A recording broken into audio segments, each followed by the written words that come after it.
रात्रीचे 2 वाजलेले. मीराच्या घराच्या मागच्या बाजूला एक फोर व्हीलर येऊन थांबली आहे असं वाटलं तिला. झोप येत नव्हती तिला. ती जागीच होती, त्यामुळे तिने गाडीचा आवाज ऐकला. तिच्या मोठ्या बहिणीचं कायनातचं लग्न होतं उद्या. तिची रूम मीराच्या रूमच्या बाजूलाच होती. कायनातच्या रूममधून काहीच आवाज येत नव्हता. मीरा तोच विचार करत जागी होती. कायनात दीदीच्या रूममधून काहीच आवाज कसा येत नाही? कारण लग्नाच्या आदल्या दिवशी खूपच मजा धमाल करायची असं कायनातच्या मैत्रिणींनी ठरवलेलं आणि रूममधून काहीच आवाज येत नव्हता तिच्या. धमाल नाही, मस्ती नाही, गप्पा गोष्टी नाहीत, हसण्या खिदळण्याचा आवाज नाही, काहीच नाही. म्हणून मीरा कायनात दीदीच्या रूमजवळ गेली. दरवाजा थोडासा उघडाच होता. मीराने दरवाजा पूर्ण उघडून आत पाहिलं आणि तिचा श्वास जड झाला. रूममध्ये कायनात दीदी नव्हतीच. तिच्या मैत्रिणीही नव्हत्या. लग्नासाठी खरेदी केलेला लाल लेहंगा बेडवर ठेवलेला. कपाट उघडं होतं. कपाटात खाली सुटकेस ठेवलेली होती, ती नव्हती तिथे. आरशाजवळ दीदीचा फोन असायचा, तोही नव्हता. खिडकीजवळ एक छोटासा कागद नोटपॅडला लावून ठेवला होता. तो कागद मीराने हातात घेऊन वाचला. त्यावर कायनातने लिहून ठेवलं होतं, मला त्या क्रूर दिसणाऱ्या DSP सोबत लग्न नाही करायचं. मी संगमसोबत जात आहे. आमचं एकमेकांवर खूप प्रेम आहे. मीराच्या डोळ्यांभोवती अंधारी आली. खूप जास्त टेन्शन आलं. ती चिठ्ठी वाचून तिला. कपाळावर घाम जमा झाला तिच्या. हात थरथरू लागले, कारण संगमला घरचे पसंत करत नव्हते. मीराच्या आई-वडिलांचा कायनात आणि संगमच्या प्रेमाला विरोध होता. लग्नाला परवानगी देणं तर दूरचीच गोष्ट. मीराच्या हातातून कागद गळून पडला. तेव्हा घराच्या मागच्या बाजूने पुन्हा फोर व्हीलरचा आवाज मीराच्या कानावर पडला. मीरा लगेच खिडकीजवळ धावली. खिडकीतून खाली पाहू लागली. संगम, चल लवकर, कोणी पाहिलं तर प्रॉब्लेम होईल. तो आवाज कायनात दीदीचा होता. दीदीने डोक्यावर ओढणी गुंडाळून चेहरा कव्हर केलेला. संगमने दीदीचा हात पकडलेला. ती मागे न पाहता संगमला बोलत होती, संगम, चल लवकर. मीराला दीदीच्या चेहऱ्यावर आई-वडिलांसाठी, घरच्यांसाठी काहीच काळजीचे भाव दिसले नाहीत. ती निघून गेल्यावर घरच्यांवर काय वेळ येईल याची जरासुद्धा फिकीर नव्हती कायनात दीदीला. तिच्यामुळे दुसऱ्या कोणाचं तरी आयुष्य खराब होऊ शकतं याचा सुद्धा तिने विचार नव्हता केला. मीरा तिला जाताना पाहून मोठ्याने ओरडली, दी. कायनातने वर मीराकडे पाहिलं, पण कायनातच्या चेहऱ्यावर जराशी पण शरम नव्हती, लाज नव्हती. उलट ती जाण्यासाठी उतावीळ होती. या घरातून, घरातल्या सर्वांपासून तिची सुटका होत आहे याचा या क्षणी कायनातला आनंद झालेला. तिच्या चेहऱ्यावर तो साप झळकत होता. कायनात दीदीने तिच्या ओठांवर बोट ठेवून मीराला शांत बसायला सांगितलं. ती लगेच कारमध्ये बसली आणि कार निघून गेली. मीराला काही सुचत नव्हतं. ती सुन्न होऊन कायनात गेली त्या दिशेला पाहत होती. दुसऱ्या दिवशी कायनातच्या लग्नाची वरात येणार असते. दीदीचा होणारा पती कोणी साधारण मुलगा नव्हता, तर तो DSP होता. DSP विक्रम जहागीरदार. वय 30. नाव असं होतं की जिल्ह्यातील गुंड त्याचं नाव ऐकून थरथर कापायचे. सर्वांना कौतुक होतं विक्रम जहागीरदारचं. आणि इथे मीराची दीदी एक होती. तिच्या मनात विक्रमचा जराही विचार नाही आला. ती कोणताच विचार न करता लग्नाच्या आदल्या रात्री घरातून पळून गेली. मीरा धावत खाली जाणार असते तेव्हाच मागून मीराची आई तिला आवाज देते, मीरा, तू इथे काय करतेस? मीराला काय बोलायचं सुचेना.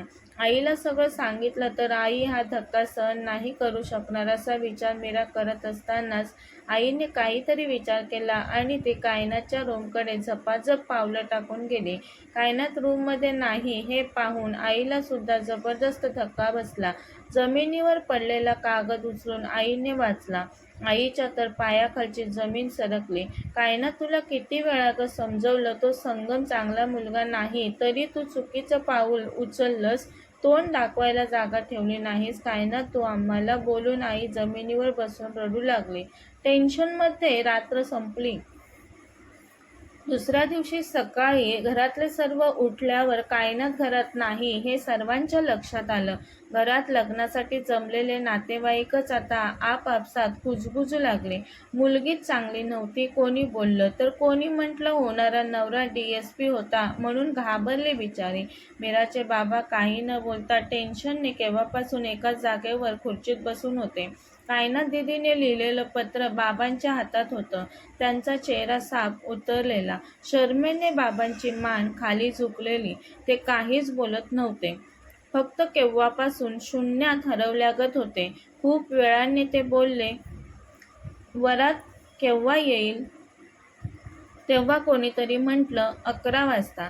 बाबा खुर्चीतून उठले. ते तसेच त्यांच्या रूममध्ये गेले. मीरा त्यांच्या काळजीने त्यांच्या मागे आली. बाबांनी कपाटातून गन काढली. मीरा घाबरून मोठ्याने ओरडली, बाबा! आई रडतच धावत बाबांजवळ आली. घरातील सर्व लोकांमध्ये कुजबूज चालूच होतीच. काकांनी बाबांच्या हातातून गन काढून घेण्याचा प्रयत्न केला, पण बाबांनी गन डोक्याला लावलेली. ते बोलले, थांब तिथेच काकाला. कोणीच पुढे माझ्याजवळ येण्याचा प्रयत्न करू नका. बाबांचे डोळे रक्तासारखे लाल झालेले. ज्या मुलीला मी लाडात लहानाची मोठी केली, तिच्यावर प्रेम करण्यात मी कधीच कुठे कमी पडलो नाही.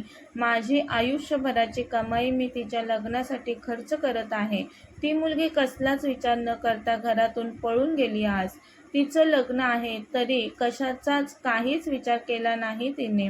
आता ही वार्ता पूर्ण शहरात पसरेल की प्रताप पाटलाची मुलगी DSPची होणारी बायको लग्नाआधीच घर सोडून पळून गेली. या अपमानात मी नाही जिवंत राहू शकत. आईने लगेच बाबांचे पाय धरले. अहो, असं काय बोलत आहात तुम्ही?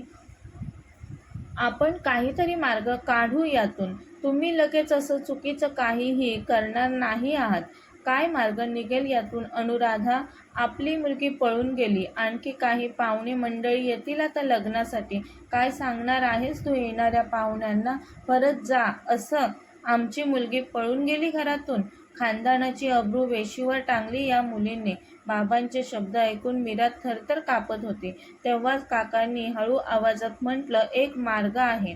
तसं सर्वांनी काकांकडे पाहिलं. काका म्हणाले, मीराचं लग्न DSP सोबत लावू शकतो आपण.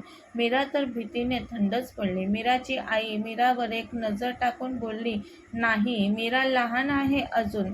तसं काका मोठ्याने बोलले, मीरा लग्नाला उभी नाही राहिली तर दादा इथे स्वतःला गोळी मारून संपवेल. वरून मुलीने धोका दिला, तीही केस होईल आपल्यावर.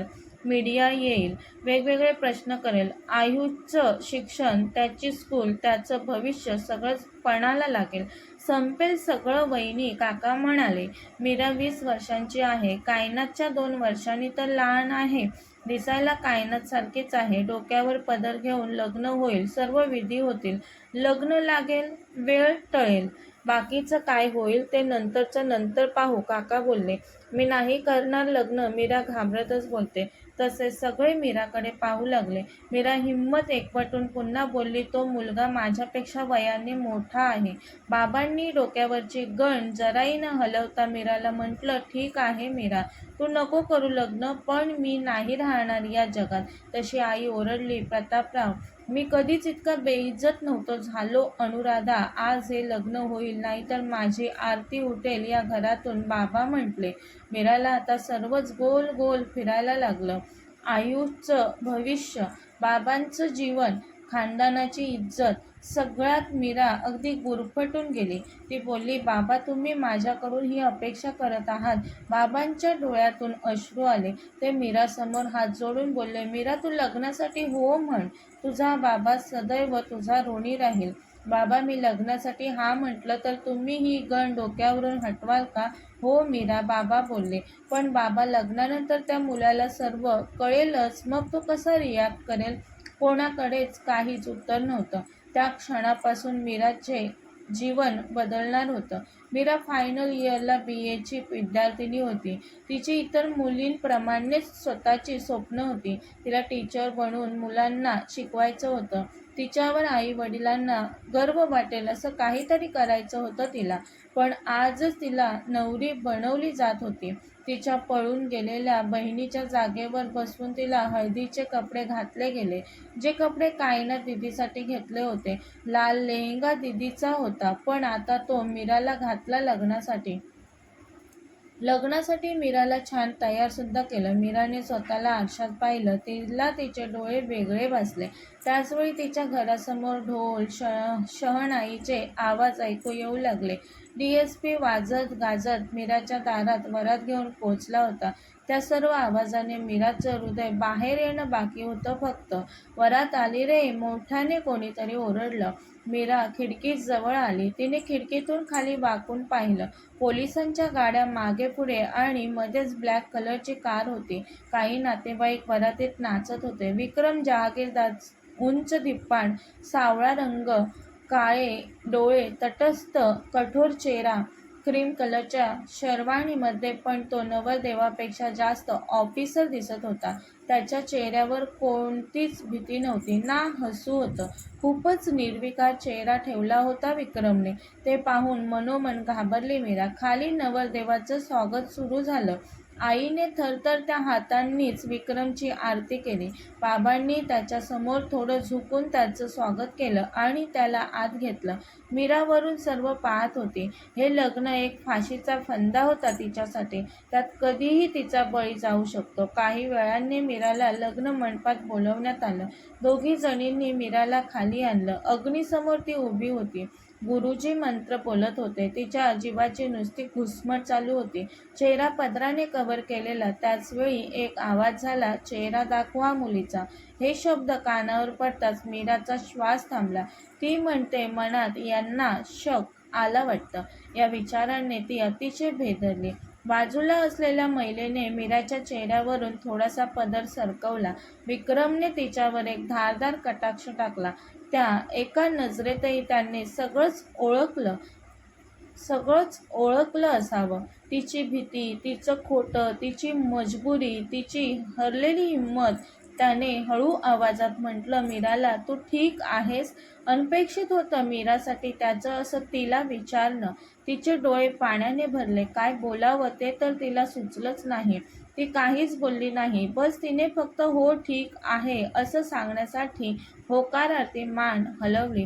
लग्न मंडपात लग्नाचे विधी चालू होते. एकमेकांना हार घालण्याची वेळ आली तेव्हा तिचे हात थरथरत होते. 7 फेरे घेताना तिचे पाय सुन्न पडल्यागत वाटत होतं तिला. त्याने तिच्या गळ्यात मंगळसूत्र घातलं तेव्हा तिला स्वीकारावंच लागलं की हे कोणतंही नाटक नसून तिचं खरंच लग्न होत आहे. भले हे लग्न फसवणुकीतून होत असलं तरी. आता हे मंगळसूत्र खरं असून आमचं नातंही तेवढंच खरं आहे. लग्न झाल्यावर मीराच्या घरच्यांनी त्या क्षणी का होईना मोकळा श्वास घेतला.